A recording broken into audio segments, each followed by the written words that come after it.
Chiamo. And now ye ba odi for odro savior nase.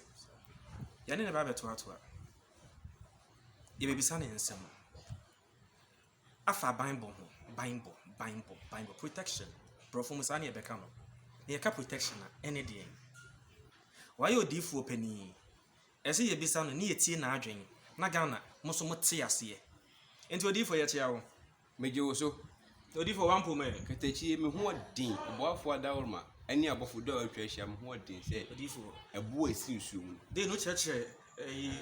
boafo asepa ho. Sa. Na ene boafo yi ubesa ubetimi asan sisu ama won na wante last week de anase amomate boafo ase. Opani ye kasi boafo enyame. Onyame ni boafo. Enti ntia wa metima chon say ye kasi boafo enyame, nyame ni boafo. So we busa so oduro apomo emiso boafo adawroma kire se nyame na adawroma ho yi. Papa ya dawase. Na papa ye beto aso aban jumedi de ba wo na ase a. Na papa ye pese ye hu Bible. Ye ka Bible papa, de na Bible. Yo, meda wase wa sembisa obusa me. Na ansa na no medi ntia ama ahwefo etiefo afirimi tintin mo hwe ndwumadi ebesise me. Obo ade no nhira mo. Oboafo nyame no onto nsupa ngunu so. Odofo ubusa me se e kasi bambo ade ni bambo. E kasi bambo ne se odi bibi e twa ho ahia se bibi boni bi entu mpofrim ene fa ni bambo wo pe bibi asisi ho na wo pe bibi ato wo pe bibi anwen ho so a emma bibi boni bi ntu mpofrim ene fa ni bambo na bambo na ngaza ni yo mumienu ye wo sunsum bambo ene hunam bambo na me ma yesunsum ni pei na yesunsum dwuma no mepese be kasa fa sunsum kwan so nti bambo nyina ne se udi bibi twa ho hia afiri ohawmi amanim anam pofiri mu asembi ento ene fa ni bambo na se meka ye mumienu wadawroma Eja ya dawase. Na yenye na sunsun Bible no eso. Ghana for se me bisa wo se sunsun Bible no wadwen mu na ne de. Me pese me kasa akra na etifu tie me asala me si sunsum no so no ewusuafo nim ba ya adwen se awiase woni eti no onipa dasani bia hia bambo tie mi pa se wo hwe me wo tie mi wo ya ban nipa wo ye adwumayani wo ye oba warefo minim adwuma wo ye school ni tie ndi make actual onipa bia wo hia bambo na sani openi busa se sunsun bambo kro ne de ni empenifo ka se mi se ewiase no bibi wo wiase ti ye ke da abientuku se bibi ne wiase a ke da ye nye de entuku bibi wo wiase nti ene ye da ye de yetuku eni ti wo hia bambo ye bible na kasa kire ye se enye ne honam ani muja ana enya nti odofo a wutie mi nka ntintin bia abrabọ na bo won se nyoma ye bisi basa won so chechira na ade egu upeja enko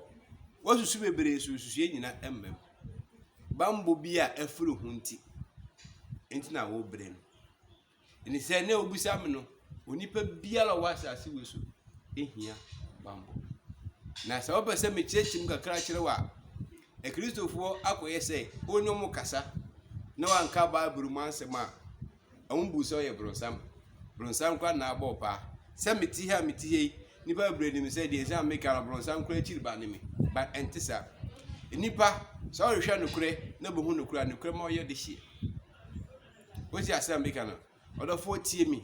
asam pesa wo tie asia antimani abra meti kasa fidie su nyina a wonti mase nyina se wo se bambo bi anto wa abra boso a abrabo yi obahechiri esenyi yida obeko enyi da kristofo me yanko kristofo bible nim ka so mo buku nim ne enhwe bibi ewo bible nim ewo Deuteronomy 28 verse 30 na muntie de entie so munya bambo me kasafa sunsumu fam Papa ye tie wo honam fam no obi ato de car na wato no o de seat belt atight no all because of bamboo. Wasan ye fender kra. Wasan ye fender as a bo car nanim said the bear car for pima enya fuso bi nye den emma no anante sa. Osikani si di dan no wato ho first wall ni nyina echi no wasan electrify wall no the CCTV cameras. Esa the CCTV camera asa ye den abubo ho ni nyina e bamboo asem o ni nyina echi no wasan ton kraman ade agu fie ho ni nyina echi wasan for security asa wo fie ho ni nyina echi ne dan no wo demo no so no wasan di den na je wasan ye seje we ya obitimi esuavu ejampo into ni camp a anase into ni fie ho a asa no bedu fie ho no ese sa CCTV camera no etimu se nipa asumesi na ede eba ni nyina ye den bamboo se enti wa wo to mu so bamboo be na wo so wo adwuma na wo ye bamboo be na wo ya ka baburu nipa oni bamboo no sunsu ni ehwe de otie abrabom ni ehwe de otie kama Deuteronomy 28 I say verse 30 obaji oba ware tie enipa oni bamboo no tie obaji oba obaji oba ware abranti a wasi so na obi no abranti a wasi so tie pa utie mi wa na mdo kase wa na mdo kase obaji a wale na obi behu oba fefefe se mepe no meye no ho ade na esu bepe no aye no ho ade kwase bia bedi wo yire sanse woni bamboo tie de ba mo ne ka no papa ansa na beto aso no se obi no yire da woni bamboo nti na nipa no yire da na ebisa papa yinim se no de eyade ewu wiasem esi da bia eno ye bamboo asem openi nyame hira wo buisa ye be kire wase ya se mpere wo se buisa fo onye la kwan ti asira me ka kire no ewiase woni ye wo no me ya odu obetwa fa me yire wo suro fele eperifo ka asemi se ofa okonfo na yire to a nkotia anamotia esofa woto wo suro fele mpo se okonfo no onam ho no ana chiamena na se okonfo na yire no ba koda usuru ene oba what is kai oba ho ade wonna besi ufie oba kra se wo kokuruma no na obema onyonko bema koda no obetena obedwa na wo so na da wasi odwuma sei se wo bamboo a sunsun bi di wachi a de bia e kati bamboo ye sunsun ni wo sunsun wo bamboo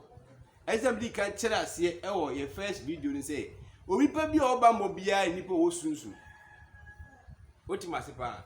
eti ye kati bamboo ye sunsun onipa bia o sunsun bia o bamboo enti ansana onipa ubisa say enti say mini bamboo a so between family da na se uwo bamba wo sunsun enam science kwase ya bintimi no yiri ngwangwada okrum ba yiri ba fi sunsun ba chi no sunsun din sa be ka no on fa fi me kan mo adwuma ense ba za se woni bamba kire se woni sunsun mintini o yiri waye ne ho ade watisika abusuafo andi wanim wachi akoye ne ho ade abesi fie nanso oba no nyonko na wowe obi ni no eche sa watu masipa meme yire anka obedi mu wowu sa papa sa we die me bisa no honam afem na se maye nipa na mintimi mmom madwuma yi madwuma be ma na wontimi ene oban ndi agro yi na oban na fa wachi ya papa no so no sunsun mu asem ben ne wo mu aban bo asem ben ne wo mu papa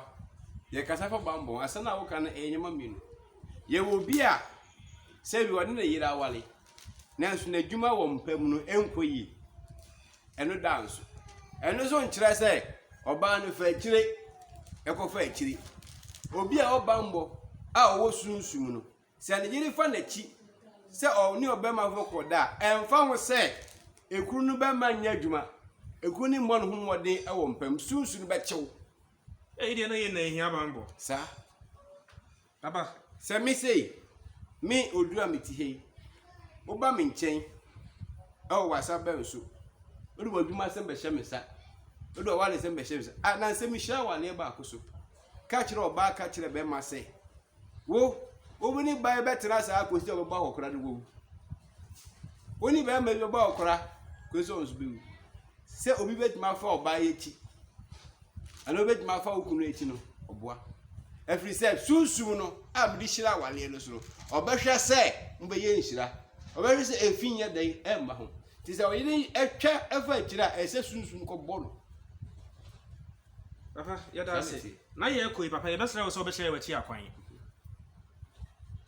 ye besra wo so be chere wachi akwan be bia wo se so Ghana ni bi etie wo asem no pese obebisa wo se de yen ya ba wo na ase ebisa wo ye hefa no be hu machi kwa enye yiraba mo wasabe nso ai western region wasabe nso o hwehwe me a benso ana obehu me ofi Accra ofi Cape Coast ofi Fosu Mankesim Winneba ahina ofri eba o safa mbo nyina wa besi eye takra di kodwokuru oso pe benso ka obenya benso ka obedu benso a oso hwehwe odifo ya woduru arm of God sofo no sunsum nipa no de otinsu anno kasa na sunsum tiri no obehwe mechiri akwala akra be so onsa ede waba oha bene dawo so wadwuma usikasem wadwuma mihu de menka wohia bambo bla ni ehye sunsum endi wachi na no ti adwuma mu na on pese obesa no ho no watima san no no ti adwuma na ohu okeka no bibia tia no de oso mpeso be wal bibia ko bona to ho enya no penifo se woni madwuma wonsu kusi broni na ni frani so batu bobo na na si bibi so machiri kwan medasi Ghana for yati odifo yaw oduru savior ni nchechwe mu wo fa Bible ho osi ya hwehwe na yemra wasa benzo isi takwa na ebisa benzo station na ye bekere yen eduru benzo osi yemisa abofra mpo obekere yen isi kwaje krom na ebisa benzo station na ye bekere yen eduru benzo no anse ya hwehwe se ye podifo ya oduru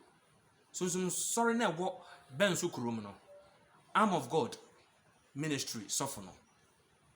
Ghana for mosomfo kwa amekwache krache chamanu miamini dasende yebesa ehie biem yedamase